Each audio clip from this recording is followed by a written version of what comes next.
Assalamualaikum warahmatullahi wabarakatuh. Perkenalkan, nama saya Muhammad Tega Ar-Razik, NIM 208200069, kelas 3A, Prodi Tadris Matematika, Fakultas Tarbiyah dan Keguruan, Universitas Islam Negeri Sultan Taha Saifuddin Jambi. Di sini saya akan membahas tentang materi demokrasi. Apa itu demokrasi? Yuk simak penjelasan berikut ini. Demokrasi berasal dari bahasa Yunani, yaitu demos dan kratos. Demos bermakna rakyat atau khalayak, sementara kratos bermakna pemerintahan. Demokrasi sebagai sistem pemerintahan yang mengizinkan dan memberikan hak kebebasan kepada warga negaranya untuk berpendapat serta turut serta dalam pengambilan keputusan di pemerintahan.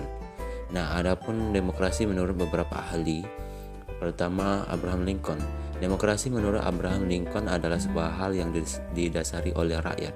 Abraham Lincoln menjelaskan bahwa demokrasi adalah sebuah pemerintahan yang berasal dari rakyat, oleh rakyat, dan untuk rakyat.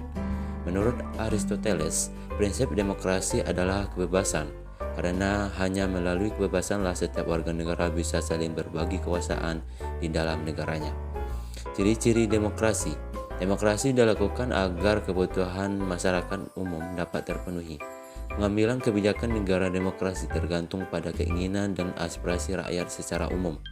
Dengan menentukan kebijakan sesuai dengan keinginan masyarakat, dalam suatu negara demokrasi akan tercipta kepuasan rakyat. Sebuah negara sendiri dikatakan telah menerapkan sistem demokrasi jika telah memenuhi ciri-ciri berikut ini. 1. Memiliki perwakilan rakyat. Indonesia memiliki lembaga legislatif bernama Dewan Perwakilan Rakyat atau DPR yang telah dipilih melalui pemilihan umum, sehingga urusan negara, kekuasaan, dan kedaulatan rakyat kemudian diwakilkan melalui anggota DPR ini. Kedua, keputusan berlandaskan aspirasi dan kepentingan warga negara. Seluruh keputusan yang ditetapkan oleh pemerintah berdasarkan kepada aspirasi dan kepentingan warga negaranya dan bukan semata-mata kepentingan pribadi atau kelompok belaka. Hal ini sekaligus mencegah praktek korupsi yang merajalela.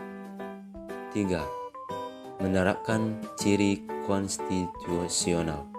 Hal ini berkaitan dengan kehendak, kepentingan atau kekuasaan rakyat, di mana hal tersebut juga tercantum dalam penetapan hukum atau undang-undang. Hukum yang tercipta pun harus diterapkan dengan seadil-adilnya. 4. Menyelenggarakan pemilihan umum. Pesta rakyat harus digelar secara berkala hingga kemudian terpilih perwakilan atau pemimpin untuk menjalankan roda pemerintahan berikutnya. Yang kelima, terdapat sistem kepartaian. Partai adalah sarana atau media untuk melaksanakan sistem demokrasi. Dengan adanya partai, rakyat juga dapat dipilih sebagai wakil rakyat yang berfungsi menjadi penerus aspirasi. Tujuannya tentu saja agar pemerintah dapat mewujudkan keinginan rakyat. Lalu, bagaimana demokrasi di Indonesia? Di negara Indonesia masih memiliki masalah yang dihadapi.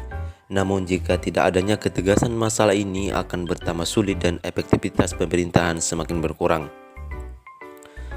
Beberapa alasan publik puas terhadap sistem demokrasi di Indonesia pada saat ini yaitu kebebasan memiliki pemimpin 35,9%,